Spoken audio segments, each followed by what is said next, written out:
5 വർഷം ആര് ഭരിക്കണമെന്ന ജനവിധി ഇന്നറിയും. ലോക്സഭാ തെരഞ്ഞെടുപ്പിലെ വോട്ടെണ്ണൽ ഇന്ന് രാവിലെ 8 മണി മുതൽ ആരംഭിച്ചു. പോസ്റ്റൽ ബാലറ്റ് എണ്ണി തുടങ്ങി അരമണിക്കൂറിന് ശേഷമാണ് വോട്ടിംഗ് യന്ത്രത്തിലെ വോട്ടുകൾ എണ്ണി തുടങ്ങുക.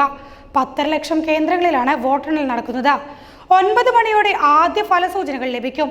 12 മണിയോടെ ജനവിധിയുടെ ഏകദേശ ചിത്രം വ്യക്തമാകുമെന്നാണ് പ്രതീക്ഷിക്കുന്നത്. ലോക്സഭാ തെരഞ്ഞെടുപ്പിൽ 64 കോടി പേർ വോട്ട് ചെയ്തുവെന്നാണ് മുഖ്യ തെരഞ്ഞെടുപ്പ് കമ്മീഷണർ രാജീവ് കുമാർ പറഞ്ഞത്. വോട്ടെണ്ണലിന് മുന്നോടിയായി ഇന്നലെ ദില്ലിയിൽ വിളിച്ചു ചേർത്ത വാർത്താ സമ്മേളനത്തിലാണ് അദ്ദേഹം ഇക്കാര്യം വ്യക്തമാക്കിയിരുന്നത്. രാജ്യത്താകെ 10.5 ലക്ഷം വോട്ടെണ്ണൽ കേന്ദ്രങ്ങളുണ്ട്. 24 മണിക്കൂറും CCTV നിരീക്ഷണവും ഉണ്ടാകും. നിരീക്ഷകരുടെ മുഴുനീള സാന്നിധ്യവും ഉണ്ടാകും. വോട്ടെണ്ണൽ കേന്ദ്രങ്ങൾക്ക് 3 തലത്തിൽ സുരക്ഷ ഒരുക്കിയിട്ടുണ്ടെന്നും അദ്ദേഹം പറയുന്നു. അതേസമയം രാജ്യത്ത് വീണ്ടും മോദി തരംഗമെന്നാണ് കഴിഞ്ഞ ദിവസത്തെ എക്സിറ്റ് പോൾ ഫലങ്ങൾ പറഞ്ഞിരുന്നത്.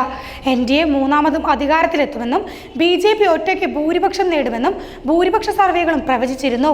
ഇന്ത്യ സഖ്യം 200 കടക്കില്ലെന്നും പ്രതിപക്ഷ നേതൃസ്ഥാനം കിട്ടിയേക്കുമെന്നും കോൺഗ്രസിന് ആശ്വസിക്കാമെന്നും സർവേകൾ പറഞ്ഞിരുന്നു. NDA 353 മുതൽ 368 വരെ സീറ്റുകൾ നേടുമെന്നാണ് റിപ്പബ്ലിക് മാറ്റേഴ്സ് എക്സിറ്റ് പോൾ പ്രവചിച്ചിരുന്നത്. ഇന്ത്യ സഖ്യം 118 സീറ്റ് മുതൽ 133 സീറ്റ് വരെയും മറ്റുള്ളവ 43 മുതൽ 48 വരെ സീറ്റുകൾ നേടുമെന്നാണ് റിപ്പബ്ലിക് മാറ്റേഴ്സ് പ്രവചിച്ചിരുന്നത്.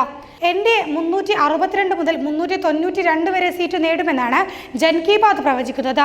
ഇന്ത്യ സഖ്യം 141 മുതൽ 161 സീറ്റ് വരെ നേടുമെന്നും ജൻ കി ബാത് പ്രവചിക്കുന്നു. NDA 359 സീറ്റും ഇന്ത്യ സഖ്യം 154 സീറ്റും മറ്റുള്ളവർ 30 സീറ്റും നേടുമെന്നാണ് റിപ്പബ്ലിക് ഭാരത് PMAR പ്രവചിച്ചിരുന്നത്. NDA 371 സീറ്റും ഇന്ത്യ സഖ്യം 125 സീറ്റും മറ്റുള്ളവർ 47 സീറ്റും വിജയിക്കുമെന്ന് ന്യൂസ് എക്സും പ്രവചിച്ചിരുന്നു. മൂന്നാം ഊഴം ലക്ഷ്യമിട്ട് നരേന്ദ്രമോദിയുടെ നേതൃത്വത്തിൽ BJPയും മോദി സർക്കാരിന് അന്ത്യം കുറിക്കാൻ ഇന്ത്യ സഖ്യവും ഇഞ്ചോടിഞ്ച് പോരാട്ടമാണ് നടത്തിയത്. മോദിക്കെതിരെ 25ലേറെ പ്രതിപക്ഷ പാർട്ടികൾ ഇന്ത്യ സഖ്യത്തിൽ അണിചേർന്നിരുന്നു. രാജ്യത്തെ 541 മണ്ഡലങ്ങളിലേക്ക് നടന്ന തെരഞ്ഞെടുപ്പിൽ 400-ലധികം സീറ്റ് നേടുമെന്നാണ് BJPയുടെ പ്രതീക്ഷ. സംസ്ഥാനത്ത് 20 കേന്ദ്രങ്ങളിലാണ് വോട്ടെണ്ണൽ നടക്കുക. ഓരോ അസംബ്ലി മണ്ഡലത്തിലെയും വോട്ടെണ്ണൽ ഓരോ ഹാൾ സജ്ജീകരിച്ചിട്ടുണ്ട്. ഓരോ ഹാളിലും പരമാവധി 14 മേശകൾ ഉണ്ടാകും.